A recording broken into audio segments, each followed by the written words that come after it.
6:30 a.m.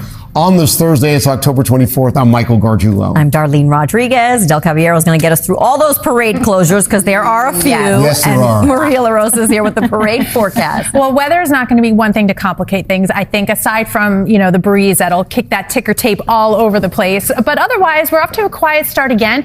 For the most part, we're dry, and I get to say that because the cloud and radar picture actually showing a few bits of green. So as we look at the Brooklyn Bridge, which is dry, you may wake up and see maybe a little bit of the damp driveway or maybe a few raindrops that have lingered on your windshield. But that is starting to really be few and far between as you see it move out. So we're looking at that offshore low pressure, that cold front moving in. Together, it's going to bring our temperatures down. As you can see, the last 24-hour temperature change, they're starting to drop behind that front. So for us, it keeps us in the near 60-degree range through this morning. And then the winds kick in, the sun comes out. So it will be a breezy, cool parade, but dry. And we see those temperatures climb to about 65 degrees through 4 p.m. and still breezy as we see clear skies and temperatures slipping into the low 60s by about 6 o'clock. All right, 6:30 on the nose. Let's check in with Adelle. Lots of closures, lots of roundabouts here. Lots of moving parts, or not moving parts. Not moving here in parts of Manhattan because street closures are already in effect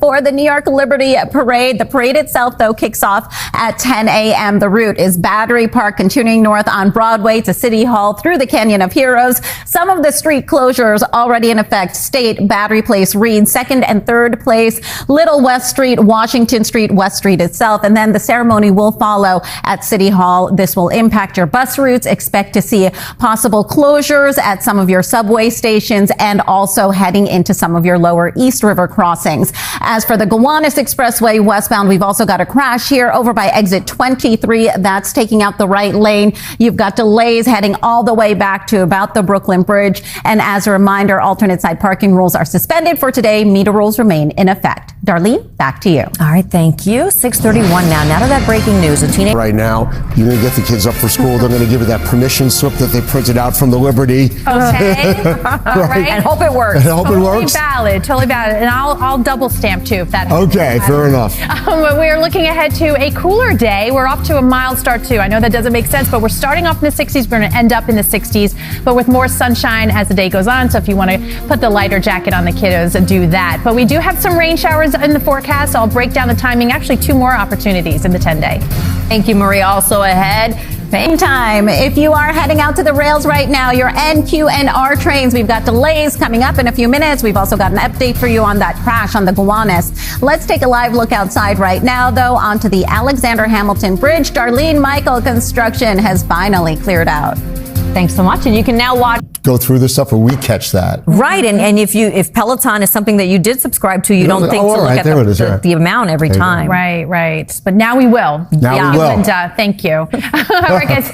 We have started to see the winds kick up a little bit. We have a front about ready to move on by. So as we look at the plaza, you can see the flags whipping. It was really fun to see everyone ice skating yesterday when we got into the mid 70s and all of that sunshine. But we're cooler today, and after some sprinkles moving on through, we're drying out and gusty again. But little to no rain still in the short term, so our fire concerns are definitely still there. We are going to be mild again by early next week after a little bit of a dip over the next few. So yeah, those gusts today, 20 to 30 miles per hour, right out of the north. That's going to add that extra cool feel to our relatively cooler temperatures. Technically still above average, believe it or not.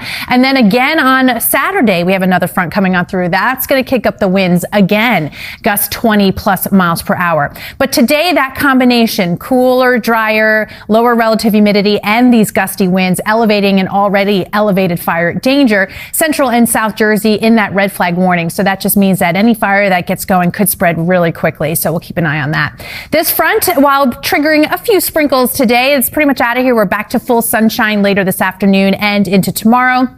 This next front comes through. It's our next chance to maybe pick up a few sprinkles. Again, this is not drought busting. This is not going to really go a long way to help with that fire risk or your dry lawn for sure. And it's a quick cool down before already we're talking about another dry stretch and another warm up. In fact, by Halloween, we're looking at temperatures once again in many areas that'll start creeping close to 80 degrees. So we're looking at 78 in the city. So trick or treat time, we're talking 60s and 70s. So one less thing you'll have to battle next week will will be the big coats and the cooler, or I should say the warmer dresses under those Halloween costumes. A few sprinkles out there now. We're at 62 degrees. Again, we're headed up to 66. By tonight, we start to feel a little bit of that chill back in place. North and west into the 30s. We'll end up about 47 in the city. By the time we get to Sunday, that next cool down keeps us in the 50s, but we're already by the mid 70s into Wednesday. And it looks like our next decent chance for rain may not be until November. Yeah, that's Friday, November 1st. All right, 6:46. And the camera's shaking with the gusty winds, Adele, but you're talking about the brake lights. Yeah, and we've got a lot of them right now, at least here on the Gowanus Expressway westbound side. It's a little tough to see, but you've got some flashing lights there. The right lane is closed off by exit 23 for a crash. You've got a tight ride both ways through the area. We've also got Chopper 4 live over the Throgs Neck Bridge here. This is on the Bronx bound side. You can see the right lane closed off again for a crash. Right now, you've got some slowdowns heading back into Queens. Stick to the Whitestone Bridge instead. And if you are planning to make your way through Manhattan today, maybe even attend the ticker tape parade, closures are already in effect. Some of those closures includes State Street, Battery Place, Reed, West Thames, Little West Street. The parade kicks off at 10 a.m. and then a ceremony follows at City Hall. Darlene, Michael, back to you. Thank you, Adele. 6:40.